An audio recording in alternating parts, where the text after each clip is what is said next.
gentlemen, welcome to the Rock and Radio Show.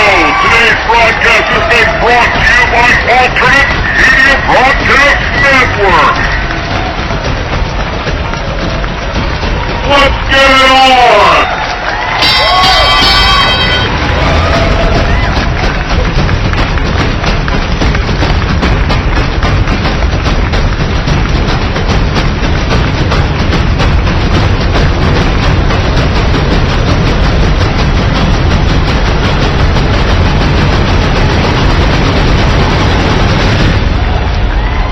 Welcome to the Rock and Radio Show!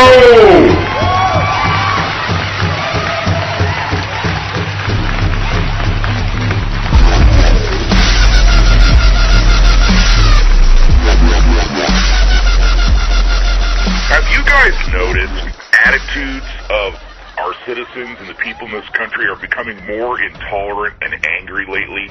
Everybody's angry about crime, they're angry about political, religious, social corruption. I mean, in 1 year, Americans spent $4 billion on pornography.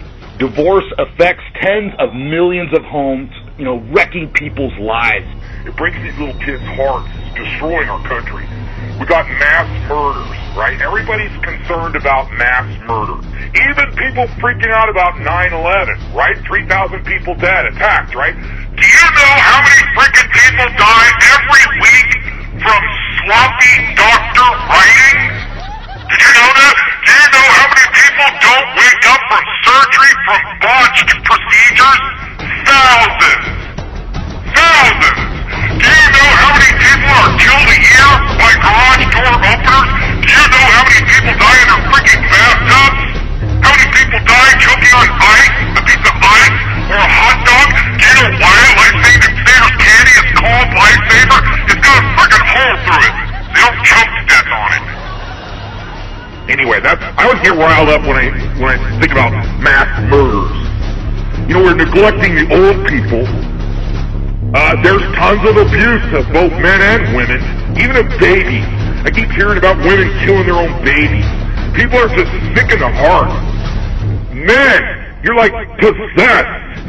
You're killing each other right and left, you black guys. No doubt. And every time I turn around, some white guy's doing some bizarre shooting thing too. So, not anybody's doing good on that. Everybody's freaked out. Millions of Americans are hooked on pot, or crack, or heroin, chemicals. And they peer into the world with goony eyes. And then this results in weird behavior and crime, increasing crime. A recent report by the Federal Communications Commission states that between the ages of 5 and 14, the average child witnesses the violent destruction of 13,000 human beings on television. No telling how many they see on Call of Duty. No biggie, it's cool. But violence, it's weird. When they start banning the titty, when society starts getting all sketchy over titties being shown, for example, Michael Jackson's sister, a little wardrobe slip, her titties shook. Big controversy. You know what happens? They stop showing less titty on TV and start showing more rape and violence and brutality to women on TV. Of course, for those that are uninitiated, they don't notice all the goddamn Illuminati signs.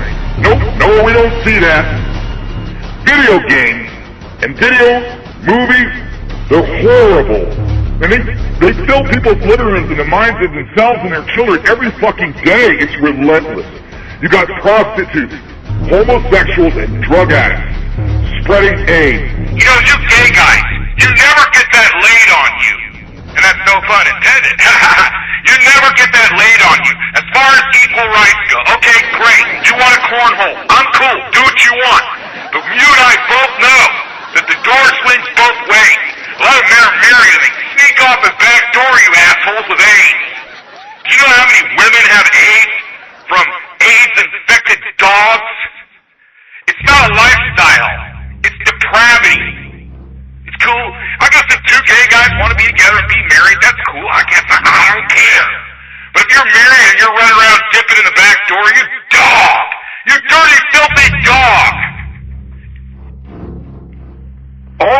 causing America to stumble. We're just a tripping, drunken fool stumbling headlong towards a final precipice. You know what I mean? To the edge of the cliff. Everybody knows it. And you know, it's gaining momentum. It's an ever faster, ever increasing ride to the bottom. And you know, the country's broke. We are so far in debt that people wonder what's going to happen next. People that are retired have either lost their food stamps or their Medic cards, they've had a divorce, they live out of wedlock to keep everything cool. The political and religious corruption have caused even the Constitution to come under attack. People are pissed off. The nation is angry. The shifting values and the anger of the times. It's like Bible prophecy. Dang it! Dang it! Dang it! I'm trying to be atheist here. Does it have to look like the end of the goddamn world? Shit! The general feeling is that something must be done.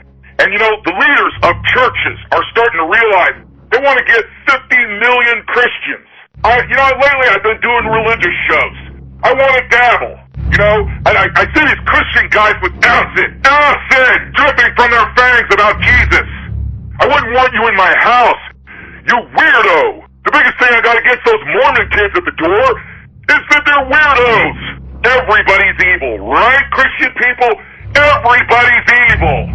Little teeny baby, evil, dirty, filthy. God is pissed off. Pat Robertson, the preacher who founded the 700 Club, he says unless Christians desire a nation and a world reordered to the humanistic, hedonistic model, it is absolutely vital that we, I'm assuming Christians, take control of the U.S. government away from the Trilateral Commission and the Council on Foreign Relations, a.k.a. Hillary Clinton's bunch. By the way, has anybody seen a recent picture of Hillary? Jesus H. Christ. Politics is wearing that gal out. Nonetheless, a U.S. News and World Report declared that a political holy war without precedence is going on full swing globally. The feeling is being spread that only if our nation comes back to God can we improve our sorry state of affairs. Leaders are saying that this can be accomplished if Christians unite. He says, if they unite, we can do anything. We can pass any law or any amendment. And that's exactly what we intend to do. On a nationwide TV, he declared, we can do anything. We can amend the Constitution. We can elect the next president. We can change or make any law in the land, and it behooves us to do so. If we have to live under the law, as well as we should live under moral and godly law. This is not the opinion of just one man. Well, before you Jesus fascists out there start sharpening your poison acid-drip daggers to kill the non-believers, you should know that there are some of us that are accused. I'm accused. Questioning. You know, like LGBTQ. You're not queer. You're questioning. You're dipping into that. You're not sure. That's how I feel. I don't want to be a Christian. You're going to scare me. Everything's the devil. Everything's a demon. Everything's a deception. Listen to me and only me. Us and we and them. Okay, cool. You Christians. I did a show on it. I said you're going to be crucified in the streets. And I say that if you're a Christian and you're willing to fight for the future of this country as a free nation in the spirit and understanding that we know it. And I'm not talking about a neocon nightmare. I'm saying not totalitarian. Normal people, happy families, safe neighborhoods, private property. How about that? You want those things? You think you're going to get 50 million Christians to agree on that? Well, it's been done. It was done during the Crusades. And as a non-believer, you're really serious about your country. You're not going to be able to kill us all. So you're going to make us choose sides. Better figure it out quick. I remember correctly, Jesus was hanging around with the prostitutes and the tax collectors. Some righteous guy came up to him and he kind of told him, hey, I'm not here for you. So as a non-believer, if you're a Christian out there, stop spitting in our faces. I'll apologize for asshole atheists up front. You know, the job of an atheist is not to disprove Christianity. It's a dumb and disrespectful argument. And quoting scripture to an atheist is condescending. You know, it turns into holier than thou, and also it makes differences in opinion satanic. You know, they're satanic. They don't even believe in that hocus pocus bullshit. But because you do, they are. You see where I'm going with that? I guarantee you, America, there are millions and millions of non-believers that are decent, ordinary people. And you know, sometimes you can't plant a tree and hang a swing on it. You don't let things grow. And nothing bonds men more than fighting a common cause against a common foe.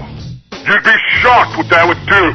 I'm way more likely to be interested to sit down and look at your book if I know you're not spitting on me. I challenge any Christian that's hearing my voice now. Obviously, you got some brain power because you would have clicked away to catch Britney Spears. But instead, you're listening to me. And I'm offering you a challenge. Debate me. Tell me why, if I'm a non-believer, and don't tell me I'm satanic. F off. Oh, they're going to satanic rituals. Man, what an active imagination. Active imagination. Do you know how many freaking Satanists there are? Real ones? Like what, 0.00001? You're probably never going to run into what, you know, some guy dressing up as God pretending he's Dracula? Sorry, that shit don't count. And I guess they're out there on the internet. But what I'm saying is in the political sphere, in the scheme of things, if we were to disagree on God, would we agree on saving our country? I'm telling you right now, I don't want God taking off our money and just stripping the crosses off of war memorials. I'll hang those motherfuckers when I get in charge. That's just sick. I extend my hand, and I'll get an extra cartridge if you need one. I extend my hand to you. I'd like to hear back from some Christians about how they're going to deal with this coming issue, this battle of all battles, a war like no other. This is Rocket Radio, and your host, Rocket, of course. As you know, we are now broadcasting on the Alternate Media Broadcast Network. We're super happy. It's a coalition of very talented people, and we're looking forward to serving you with high-quality entertainment, high-quality information, and some pretty good music. Take care, and I'll see you next time.